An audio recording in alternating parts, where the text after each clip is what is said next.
View. I'm joined from Melbourne by Dr. Colin Rubenstein. He's the Executive Director of the Australia, Israel and Jewish Affairs Council, and he joins me now. Dr. Rubenstein, thanks very much for coming in and talking to us. Can I ask you why we're seeing this escalation in violence right now? Sorry, could you repeat that? I was just asking, why are we seeing this escalation in violence right now? Well, despite the fact that it hasn't been reported, of course, these rocket attacks from Hamas have been incessant over the years, for 5-6 years.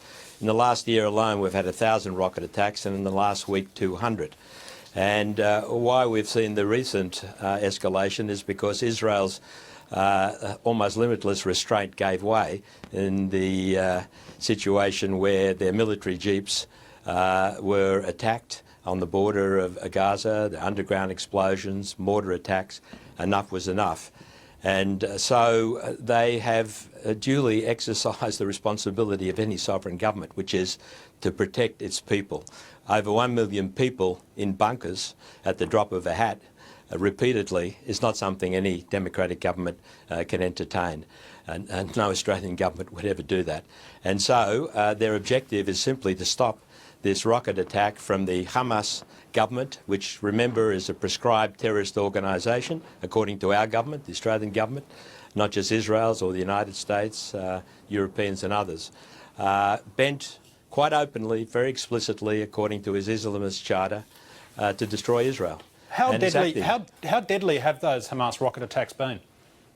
They've completely immobilised and terrorised southern Israel. Of course, there have been casualties, and we've seen in the last few days that Israelis have died, and regrettably on the Palestinian side there have been deaths. But Hamas is engaged in double war crimes here.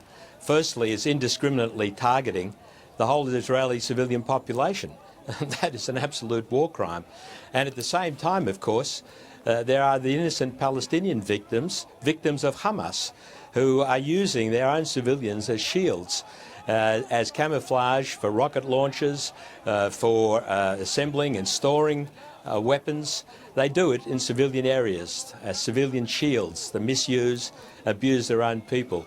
And so, yes, unfortunately, as much as Israel is trying to very precisely target their attacks, and overwhelmingly, if you look at the figures, they've been successful.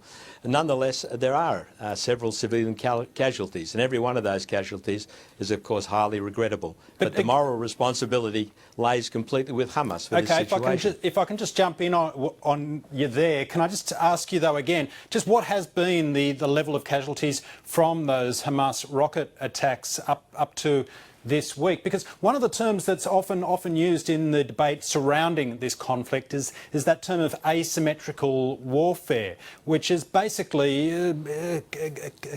capturing the fact that Israel and the Palestinians are very different military forces. They're very different military societies, and I think you're going down the path of false moral equivalence here. You're talking about the arsonist and the firefighter, essentially. No, I'm asking for your point of view. I'm not offering mine. I'm giving you my interpretation, not just what's implicit in your question, but the alternative view, which I'm rebutting. The Hamas is dedicated quite explicitly to the elimination of Israel and indiscriminately firing rockets into a civilian population. Israel, on the other hand, a democratic society, is trying to stem those rocket attacks to protect its population.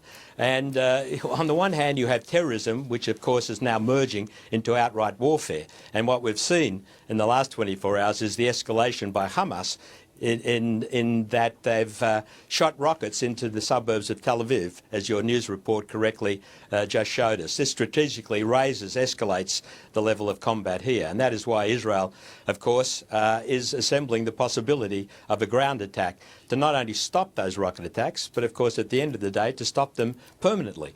That is the objective, so that hopefully we can get back to a situation where the Palestinians have a responsible leadership, not a fanatical leadership that's abusing its own people, that's split from the larger Palestinian population. Of course, okay, remember, I am still wondering just how deadly those rocket attacks have been, but we might leave that They there. can be very deadly, very deadly, where 3 Israelis died yesterday. Children and babies are wounded. So, of course, they're deadly, and the population is immobilised. They spend most of their time in bomb shelters. I'm interested in what led up to the violence of yesterday, Dr. Colin Rubenstein. Well, I explained initially, Nick, that we've had incessant, relentless rocket attacks, not just from Hamas, but from Islamic Jihad, an Iranian-supported and armed organisation in Gaza as well. We've had those I think rockets. we've established those rocket attacks have been taking place. My question yes. was how deadly they have been. But let's move on. Can I ask you, is a ground offensive by deadly. Israeli forces now inevitable? Nothing's inevitable. Hopefully outside parties like the Egyptians will prevail on Hamas to desist and to de-escalate and to stop these rocket attacks.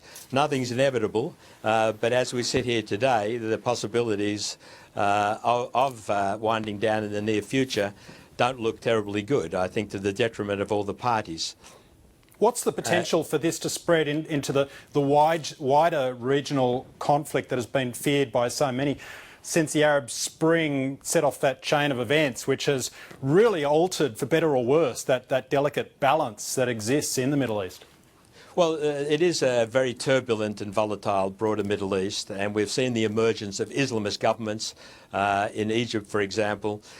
We've got the Syrian turbulence, and we've had some action on the Syrian front with Israel for the first time in virtually 40 years earlier this week.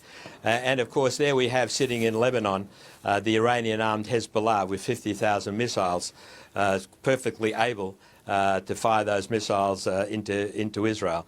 So this is an extremely volatile situation.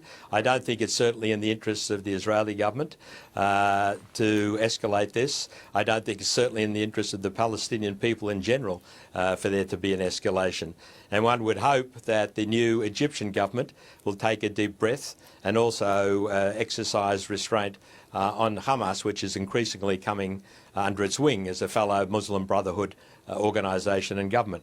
Well, what will it take to resolve this crisis?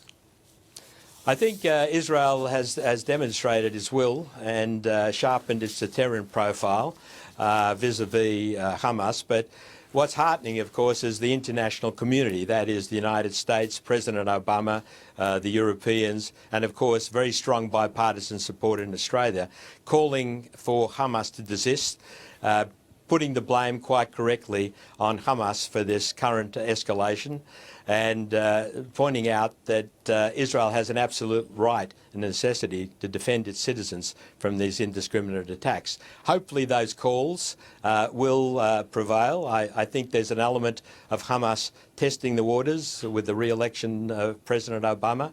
Maybe, there's a view that with the Israelis going to an election, Israel wouldn't be able, or certainly wouldn't, respond in the run-up to that election, and they've been proved wrong on that point. And maybe riding the wave of the growing Islamist trends, not just in Egypt, but elsewhere, in Turkey, for example.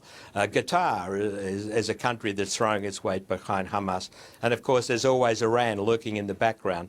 And so maybe they sense the wind in their sails and giving it a go. And of course, there's rivalry with Fatah that, are threatening to go to the United Nations. Hamas want to show their top dog in the Palestinian world, and one should not discount that internal rivalry in the broader Palestinian polity. So all of those factors, as well as something as